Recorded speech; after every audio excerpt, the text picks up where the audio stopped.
Muito bem, meus queridos.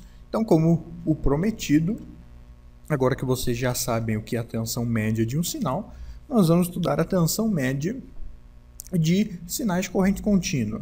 Porque um sinal de corrente alternado que é simétrico, né? Ou seja, um sinal de corrente alternado que tem o pico positivo de mesmo valor que o pico negativo, a tensão média desse sinal é zero. Mas em alguns sinais de corrente contínua, o valor da tensão média é importante. Nós vimos na aula passada a tensão média de um sinal quadrado. Então vamos voltar aqui. Vou voltar até aqui. Opa. Aqui. Nós vimos que a tensão média desse sinal quadrado foi de 0,2 volts. Ou seja, o sinal ficou 20% do tempo com a tensão máxima e o restante do tempo em zero. Então a tensão média de um sinal quadrado é uma medida muito importante porque ela é usada para controlar a potência de alguns dispositivos, como por exemplo motores de corrente contínua. Então, através dessa técnica em que eu uso um sinal quadrado e vario o tempo em que ele fica acionado e o tempo em que ele fica desligado, eu consigo fazer com que a velocidade de um motor de corrente contínua varie de acordo com a tensão média desse sinal. Um esquema muito parecido com esse é usado, por exemplo, em PWM, que é a modulação por largura de pulso, que é muito utilizado para controlar a velocidade de motores, ou brilho de lâmpadas, temperatura de resistências de aquecimento, etc. Então, através da tensão média, eu, com apenas dois sinais, apenas com um sinal que tem a tensão máxima e zero, ele só tem dois estados, vamos dizer assim, com um sinal de apenas dois estados, mas variando o tempo em que esse sinal fica ligado e desligado, eu consigo ter a tensão média que eu quiser e, consequentemente, tendo a tensão média que eu quiser, eu consigo variar, vamos dizer assim, a temperatura de um forno, ou o brilho de uma lâmpada, ou a velocidade que o motor gira. Basta que eu coloque esse sinal na tensão média que eu quero, né? No caso aqui, por exemplo, se esse sinal fosse ligado em um motor de 1 volt, vamos imaginar um motor de 1 volt, né? Como a média desse sinal é 0,2 volts, a gente já sabe que esse motor ele iria rotacionar, ele iria girar a 20% da sua velocidade máxima, né? Então, muito interessante.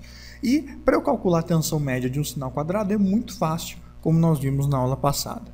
Mas existem alguns outros sinais de corrente contínua, e agora eu vou avançar um pouquinho aqui.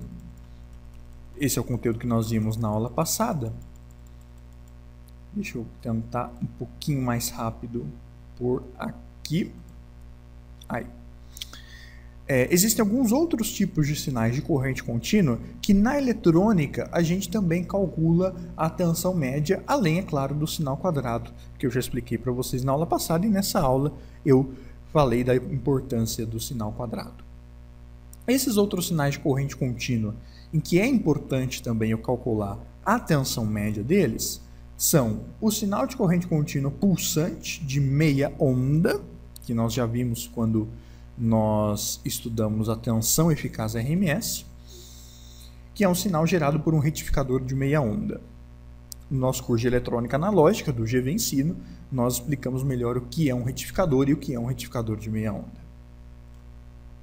E também outro sinal de corrente contínua, muito utilizado na eletrônica, principalmente em fontes lineares, é o sinal de corrente contínua pulsante, só que dessa vez de onda completa.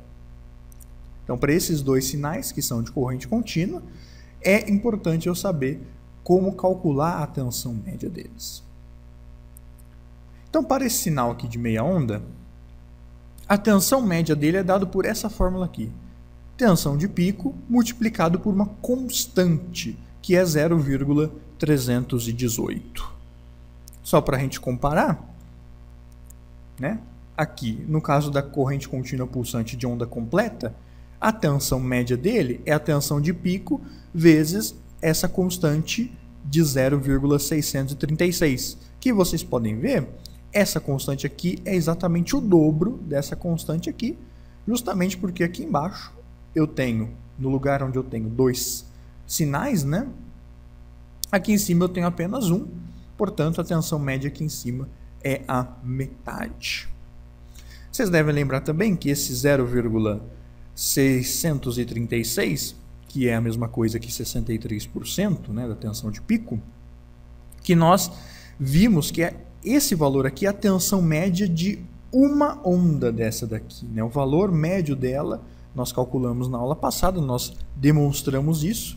Na aula passada nós pegamos esse sinal com 10 volts de pico e vimos que a tensão média dele ao longo do tempo é de 6,3 volts. Então foi daquela média que nós fizemos na aula anterior é que vem essa constante de multiplicar a tensão de pico por 0,636. E no caso aqui em cima, como eu tenho uma onda e a outra metade do tempo ela fica em zero, né? Então a tensão média ela acaba tendo uma constante que é a metade em relação ao sinal de onda completa. Então são fórmulas simples, nós já vimos de onde elas vieram na aula passada, o fundamento matemático delas, né? Embora a gente possa chegar também a esses valores através de cálculo integral, que é algo que se vê na engenharia, no ensino superior, mas nós vimos de outra forma na aula passada, calculando a média, medindo a tensão em vários intervalos de tempo. Então, tá aí, gente, a tensão média de sinais de corrente contínua, de meia onda de onda completa, é dada por essas fórmulas que nós estamos vendo aqui.